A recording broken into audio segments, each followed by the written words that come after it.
We have Sumit from OpenTalk. We have Tushar from Healthify Me. We have Sachin from Resort, and Hirsch from Unacademy. And all these businesses, have significant India presence, but they have very different mixes of team, user-based revenue, which from outside India, which they'll go into.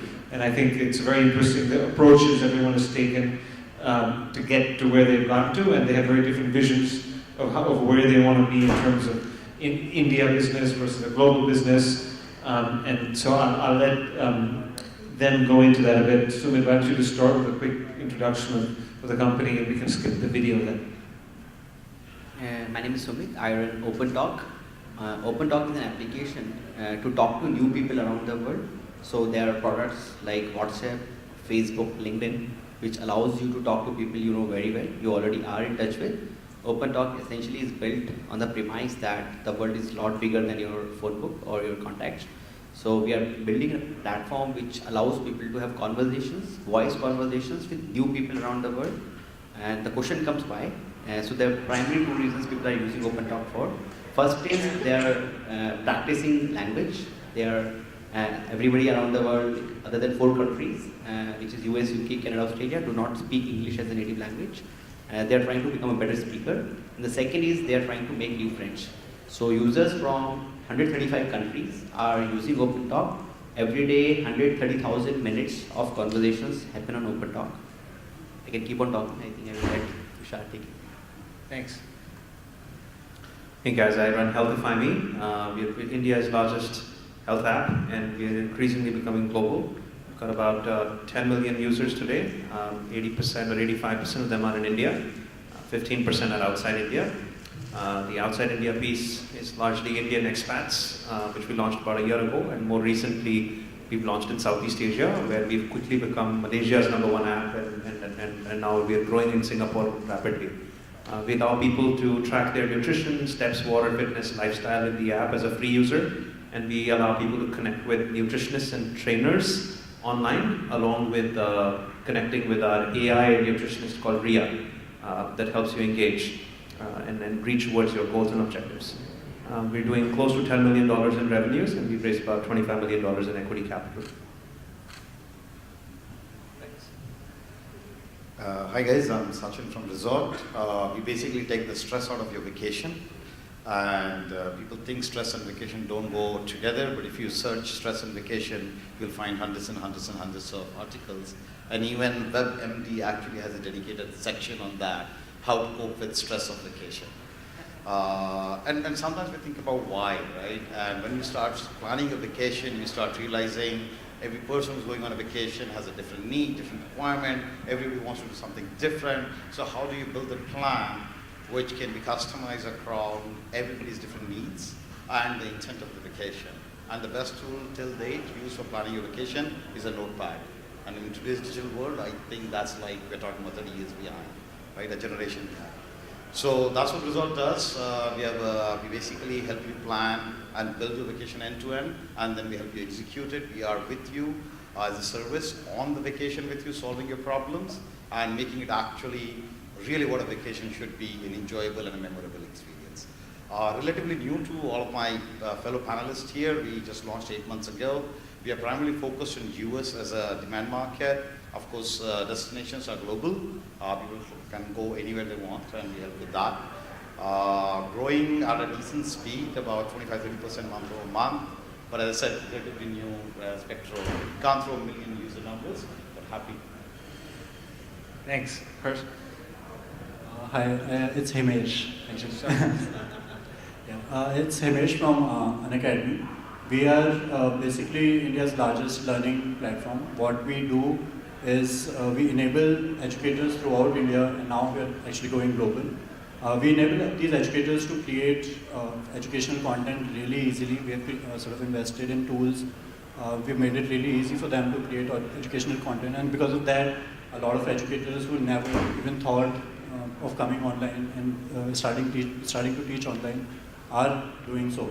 So with that, we've been running around for around 3 years now, and we are also at a similar sort of number, around 10 million registered users. And yes, we are. So most of our traffic is still from India. I would say around 95%. But we are exploring in other countries like Brazil and Indonesia.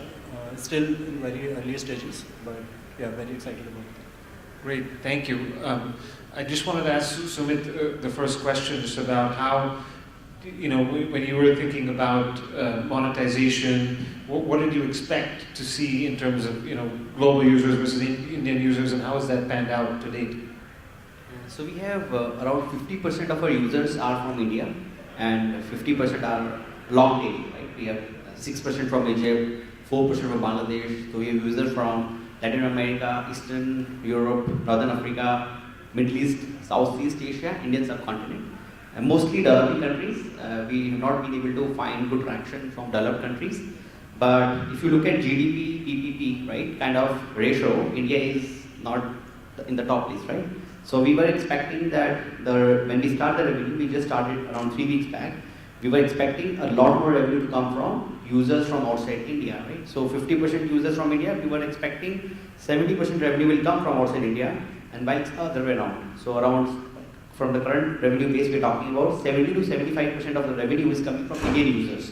And they're paying quite a bit, like talking about $10 a week kind of thing on the application. So we are pleasantly surprised. I think with UPI things coming in, the wallets and everything, I think when we started OpenTalk 2 years back, we were very apprehensive that an Indian user will pay online, but I think the world is changing. Great, that's very much different from the other story a few years ago.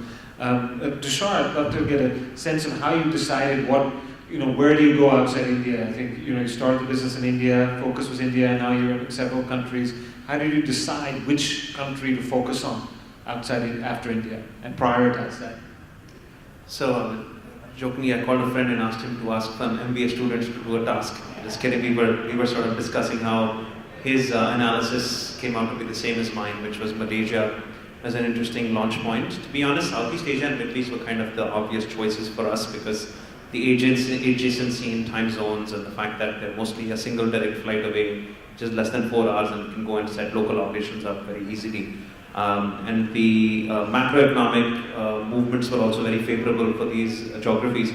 As a matter of reference, India has gone from 14% of urban obesity to 29% of urban obesity in a decade, in the last 1 decade. So could you repeat that again? India has gone from 14% to 29% of adult urban obesity. So doubled in 1 decade. And it's very similar in most of other emerging markets as well, where heavy wealth increases happened and there is a heavy migration towards metropolitans and cities, etc., where people are mostly working in sedentary jobs and they're increasingly becoming to lifestyle diseases, such as diabetes, cholesterol, PCOS, and hypertension. And so these were trends that we were seeing in Southeast Asia and Middle East both. So we felt that since the macroeconomic factors are similar and PPP is similar and there's a lack of an app in the health and wellness space, just like in India there was 4 years ago, we felt that we should just launch. And then narrowing it down to Malaysia as our first pilot was because it's an English-speaking economy, but it's enough of local culture. So it's got the Chinese, the Malays, and the Indian ethnic people for us to really prove ourselves in something which is still Roman script. I guess the final test was, and a lot of people don't know this, please don't tweet about it, but we kind of launched a Pro app without naming the Pro app. We launched it in 13 geographies further, and we saw how the retention and the usage and the analytics around that was with very light spends. And we Sachin, my co-founders here in the audience, so Sachin and his team developed very quickly a rapid prototypes of these localized 13 different language situations, and we saw using data that Malaysia made sense. So I think from a business, from a proof of concept, and from a validation of what we were seeing in data, it made sense to launch there. And even now, we've got probes apps running that are like figuring out insights that will be useful to us 6 months down the line. Yeah. So you use a lot of the internal data and test it in real time, which is obviously the best way to do it if you have that capability. Hack, test, learn, then launch. So what's next after Malaysia? Indonesia. So we just went live in Singapore about 6 weeks or 8 weeks ago. We were always live in Singapore for the Indians, but now we've gone live with the local Chinese and the Bahasa-speaking populations as well. We're servicing those coaches out of Jakarta, KL, and India combination. So Singaporean is choosing to have a nutritionist out of KL, their yoga instructor out of India and a fitness trainer out of Jakarta. And we are seeing that happen. I think the next step for us is Indonesia, possibly sometime around late summer of this year, following which we'll look at Middle East at some point. Great. And as you grow in these geographies, do you have to add local teams there, or how do you manage that part of it? It's about a half and a half. I mean, all the indirect cost, product design, marketing, development, everything gets out and done in India. We have to have local nutritionists and trainers. Particularly, we focus on hiring local nutritionists because they understand local dietary context really well. They help us designing our systems, and we already have, for example, some nutritionists in Beirut right now that are helping us build our Middle Eastern databases and systems that will be ready 9 months down the line. But trainers and yoga instructors is all India because we are known for that. Fitness trainers is a combination. So we've got fitness trainers kind of all over us that they don't really necessarily have to hold cultural nuance in mind. But no direct, no indirect costs. So all the development, design, product creation happens out of India today. Thank you.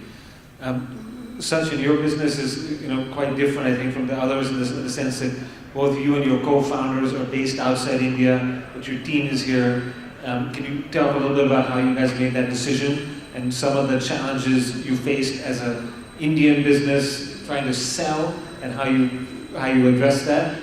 That was quite interesting. So both me and my co-founder are based out of Bay Area, and the rest of our team is actually in Bangalore. We made the decision for multiple reasons. One of the most important reasons was talent. We have a huge amount of talent here. We don't have a language barrier. Of course, there is a cost advantage which comes with it. But the real reason, if you guys, if you spend a while, even a month in Bali today, you will realize the talent wars that is going on. It's impossible to hire good talent because Google and Facebook are going to throw so much money at them that as a startup, you can't even think about getting good talent. And which definitely, if you look at the Silicon Valley of India, Bangalore is a totally different place where most of the people, most talented engineers actually want to work for startups, right? So they are in the, I would say, the early 2000s of where the Valley was. They're at that stage right now in here. So it was a very interesting decision for us. And another advantage we had was one of our third co-founders actually based in India, so which also helped us set up the operations here easily. It does take a little bit of toll because both me and Mohit have to travel a lot and we spend a lot of time in Bangalore, but I think it's worth it. Another interesting thing which happened with us was when we started to build the supply side of the marketplace, and we went out to Bali, which was our first launch, and we went to hotels and we tried to get meetings, and we'll say, yeah, we're based out of Bangalore and we have but we didn't mention really that we have people based out of San Francisco. And it was impossible to get meetings. Like literally people would say, sorry, we are busy. Next trip, we changed the LinkedIn's to say, which we are registered in the US registered company. So we changed the LinkedIn's, we changed the business cards. It says, we are a Bali-based startup, we're trying to disrupt the travel industry and the market. And literally, we got hundreds of the meetings. We can walk into any of the premium resort in Bali, and we can ask for the GM and get free lunch in return as well. So which is good. And so there is an image problem, right? And this is where the question of this forum should not have been will, it's about when, right? And we have to work on the image. If you go back 10 years ago and people would have said, will unicorn have gone out of India? And now there are examples in practically every part of Bangalore and in Delhi and Mumbai can say that there is unicorn across the board, right? 5 years ago, if you've gone and asked the question, will there be SaaS companies out of India? And now you can see that we are basically giving, like Freshworks is giving run for the money to, at Dreamforce, they were advertising more strongly than what Salesforce was doing there, right? So this was very interesting, and it wasn't a surprise, it was just a learning that yes, that is what it is, and we just need to work with that. Great. So, I think interesting point to use the strengths of, your business, and India's known as a great pool of tech talent, right? Exactly. Like when you talk to people and say that, hey, our tech team is based out of Bangalore, actually it turns out to be positive because the image of India as a technical talent, and specifically in the field of computer science and engineering, is very strong. So people see that as a positive.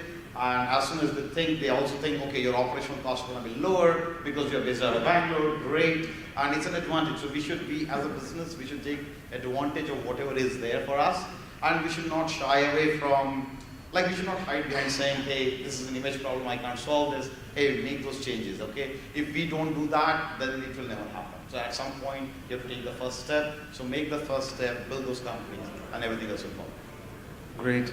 I think some great lessons there. Himesh, your business is mostly, I believe, focused on India, and right now is like 95% based in India. Now, and your team is 100% based in India as well, right? And how do you think about the next stage of growth and taking, the business, increasing that share of non-India business, and what do you feel like as a team you're going to have to do to get there? So one of the key things that we kept in mind while building the company was that this has to be a global product. Like this was a global product from day one. The thing is, in India itself, it provides a lot of challenges, like there's different languages. So it in itself is a small world, right? So what we are doing right now is we are figuring out the core sort of product, the core value offering in India. We are trying to we actually started monetization about a year ago, so we are still sort of a relatively early stage in terms of monetization. We recently redid our business model. We were selling courses separately initially, but now we moved into a subscription sort of a model. So we are trying out a bunch of things, and we are sort of creating the playbook in India. Even in India, all our educators teach from like different villages, from different cities. So it's already sort of a remote, like we are working remotely with these educators anyways. So just sort of creating this playbook and just replicating it in countries like Brazil and Indonesia is not going to be so hard. But the idea is that we want to crack India first and then move on to sort of different countries. We are already doing free content in these countries, but that's just to sort of validate, yes, there is demand and all of that. I'll give you an example. So one of our biggest channels, so we are mostly into test preparation market, and our biggest category right now is UPSC. In India, around 500,000 people write UPSC every year. But in Brazil, the biggest test that they have is called ENEM, and it's written by 8.6 million people last year. So the scale is just humongous. So we don't want to sort of reach out too early, move too early, and then sort of make those mistakes.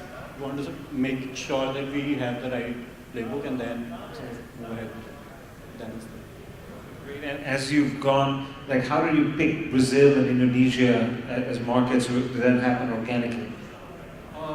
One of the things we saw was so we came up with a solution. We have a solution which works really well for test preparation market, where learners are a lot more motivated. The learner is the customer, unlike K-12 where the customer is the parent, but the learner is just sort of listening to their parents. So here, the customer is much more informed, they can take decisions by themselves and so on. So our solution sort of fits really well into this dynamics. And if you look at these countries, Brazil and Indonesia, they are literally the next largest countries after India and China. So they also have very similar dynamics. They have these tests, exams for getting into colleges, getting good job offers and all of that. So we explored these options, and turns out there's already a huge demand for what we have to offer. So it was great. Well, thank you. I think at this point we could open it up to any questions from the audience. Anyone have a question? Or if not, we could continue the discussion. And because another question I thought would be interesting to see is about how much of your content is created is like are consumers in Indonesia consuming content created in India or vice versa, or is it very much very local? It's very local. So the educators who are creating content in Indonesia, they are teaching in Bahasa, they are creating the images. Basically, it's you can't even understand it if you don't understand the language, basically. And the same is with Brazil. The educator is teaching in Portuguese. The learners are commenting in Portuguese. So it's we haven't really gone out of our way to localize the app and the web, really, mainly because it's still sort of we are just trying to validate the idea right now. We haven't really gone all into this, but yeah, definitely at some point that would be a great move. Okay. And how about Tushar, did you do significant localization for the countries you're aligned in, or is it kind of light localization?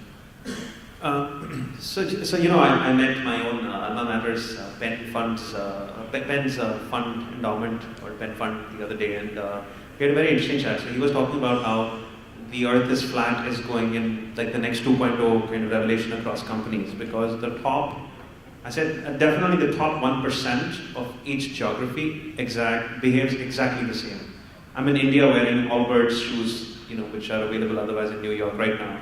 Right, so the top 1% is identical movement across the world. Top 1% of like 6 billion people is still 60 million in that sense. So the top 100 million kind of act very similarly. Healthify.me, a lot of the solutions there are catering to that, especially the human services plan, right? And therein, I think fundamentally we haven't had to localize. So infrastructure is very similar, messaging, calling, digitally based, digitally nuanced, credit card billings, subscriptions, payments, all those things are very standard. What you have to change on top of that in core infrastructural layer is localization from regulatory and culture standpoint. So those things are more like, sort of database changes that we have to do. So for example, language, let it be local, natural. In Indonesia, it has to be Bahasa. In Saudi Arabia and Egypt, it will have to be Arabic.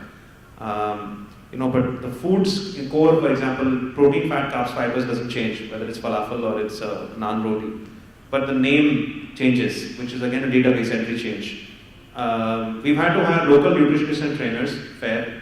To us, that's also like a database change. Because their core calling infrastructures, like companies like Plivo, companies like Patch, etc., again global in nature, that are operating through wide protocols. So we've had to localize at the end consumer level, at the database level, but I think from an infrastructure core perspective, it's the standard infrastructure that's scaling. Okay, great. Any questions emerging, or we should continue? Go ahead. Has there been any case where you have to do some product level changes in terms of make sure that, say, you're moving from India to some other country? Within India, there is so much challenge. So has there been any case where you make a product change to make sure that it works as smoothly in some other country? I mean, again, mostly database restrictions, not product core change yet, but some interesting ones. For example, in Middle East, we had to restrict any food that has pork in it for it to be visible. For example, notifications for lunchtime should be avoided during the Ramadan season. So those things are culturally sensitive nuances. But again, those are database restrictions. Those are if-then conditions. Those don't require. We had to make one giant product. I think me and Sachin had this conversation a few months ago that should we make it architecturally such that we're going to go off to say 2 countries or 3 countries. In which case we won't re-architect the complete product itself to be scalable. The other choice is, so let's assume that we can scale it to 1 million countries, even if we had to, theoretically. And we thought that's a better architecture to go with. So today the system has been architected in a way that country is just another n variable that can go in there. So when we started Adara, we hadn't designed it that way. Now all the rules and systems are very configurable. So I can launch a country maybe in 4 weeks' time if I really wanted to, with few configuration changes.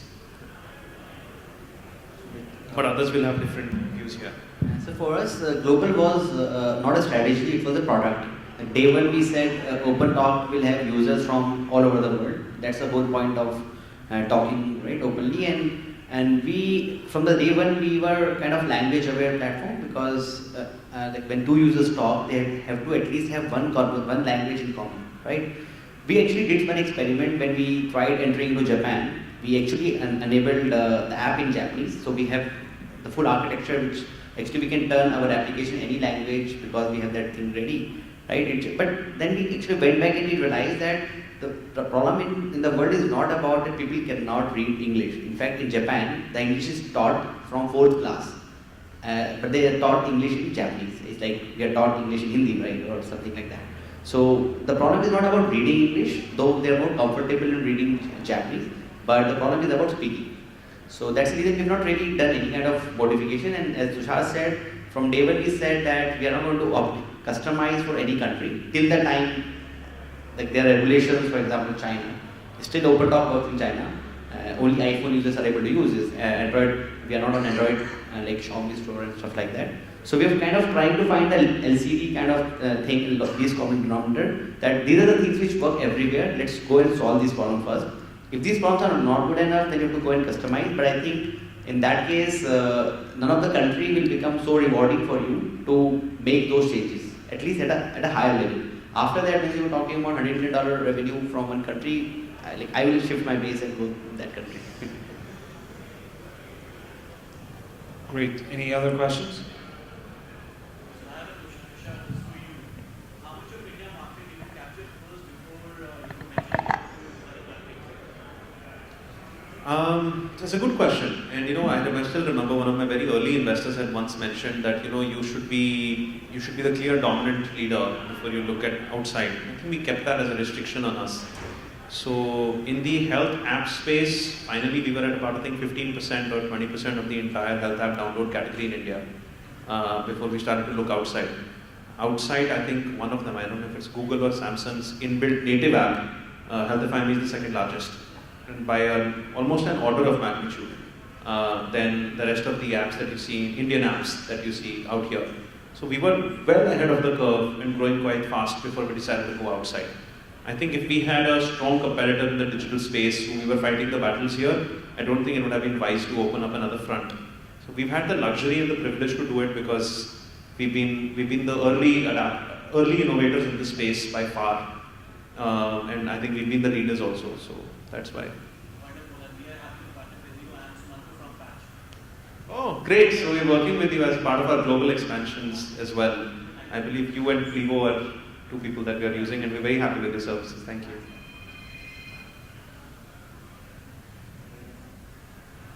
One question. So, might be wrong, but listening to four of you, it seems that the expansion plans are more towards not the developed countries. We are talking about monetization and consumer and all. Do you think it would make more sense, or am I wrong in stating that it's not so?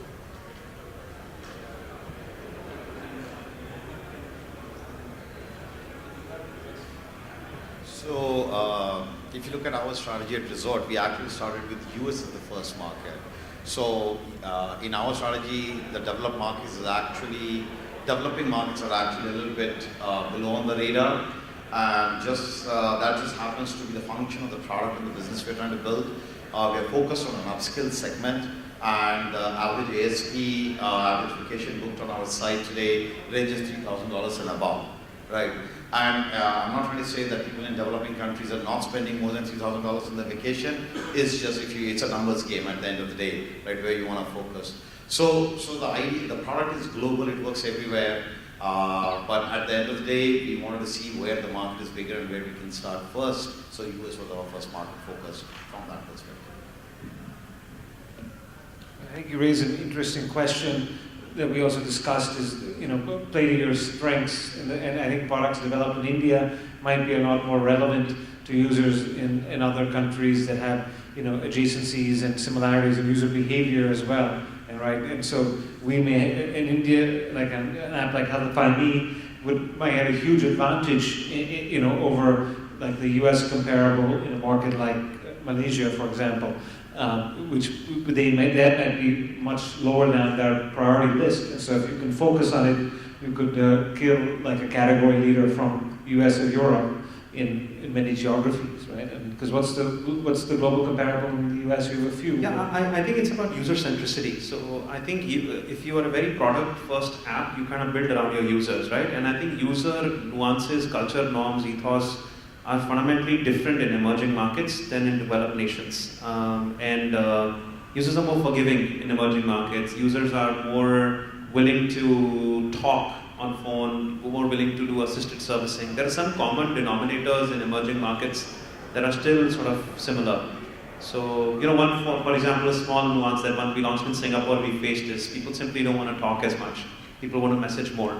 Now, if I really develop for using that as an example for US, I might have to do a core product change.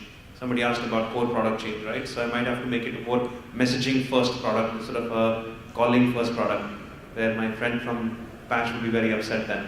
But so I think that is only one example. But there are several other examples that there are some common denominator themes which tie in emerging markets together, and the other is absence of any competitor. So we are the first innovators, we can be the first leaders, we can apply this. There's a reason why we've worked so well in India. And I think we can take that to everywhere as well, which are exhibiting similar problems, lack of high quality service providers, which doesn't exist as much in developed markets, but exists in developing markets. So there are common sort of, socio-economic themes that tie the consumer together. I think those are probably the reasons why at least I feel it's better for me to be in emerging markets as of right now. Once we dominate these markets, then we can always take the leap forward into the developed markets. But otherwise, it will be too expensive and without a surety of return of investment. So, if you look at India, contributes to 20% population, world population, and when it comes to internet, India contributes to 16% internet population.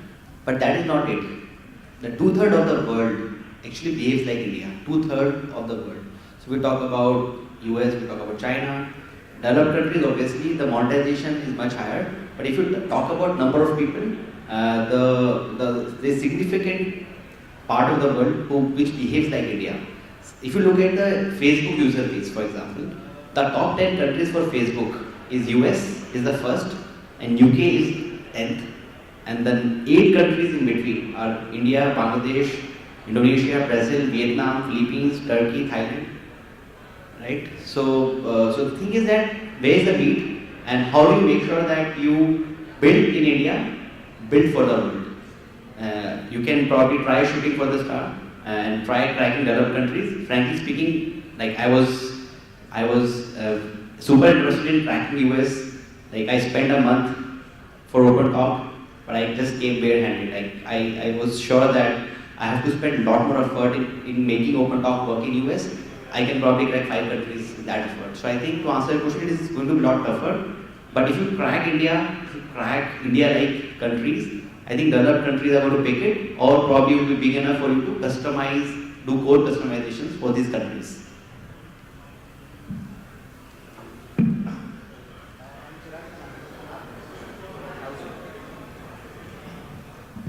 I'm Chirantan, I'm from Snapbiz. We are the largest network of Kirana store retailers in India.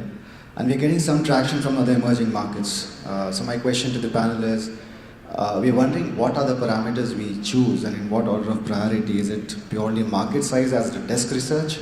So Indonesia has 2.5 million stores, but we also need local partners, the strength of local partners.